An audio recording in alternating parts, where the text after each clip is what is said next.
Welcome back to another technical deep dive here in the debug zone. Today we're tackling a big question and breaking it down with insights from other users. Hopefully this clears up some misconceptions and helps you get the answer you need.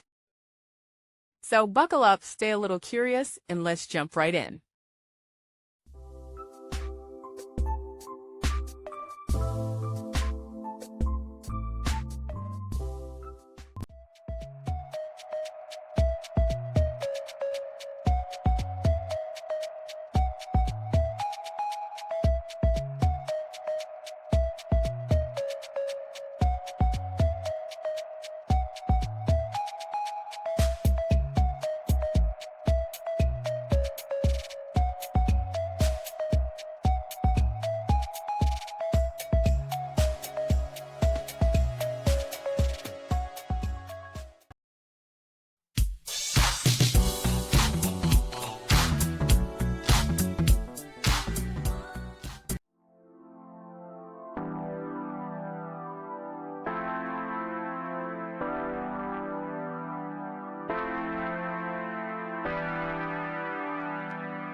And that's a wrap.